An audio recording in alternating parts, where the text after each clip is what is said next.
ഗുരുവായൂർ ക്ഷേത്രം ഉണ്ടായ കഥ അറിയാം. ഭഗവാൻ കൃഷ്ണൻ പറഞ്ഞതുപോലെ ദ്വാരക 7-ാം ദിവസം സമുദ്രത്തിനടിയിലായി.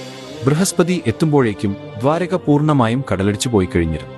എന്നാൽ അപ്പോൾ തന്റെ ദിവ്യവിഗ്രഹം കടൽവെള്ളത്തിൽ ഒഴുകി നടക്കുന്നത് അദ്ദേഹം കണ്ടു.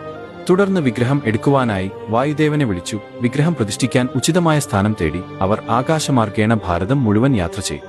അതിനിടയിൽ അവർ ആകാശത്തുനിന്ന് ആ അദ്ഭുത കാഴ്ച കണ്ടു. പാർവതീപരമേശ്വരന്മാർ ആനന്ദതാണ്ഡവനൃത്തമാണ്. ആ കാഴ്ച കണ്ട് അവർ താഴെയിറങ്ങി. ഇരുവരും പാർവതീപരമേശ്വരന്മാരെ വന്ദിച്ചു. ശിവൻ മേൽപ്പറഞ്ഞ സ്ഥലത്തിന്റെ മഹാത്മ്യം വിവരിച്ചു കൊടുത്തു.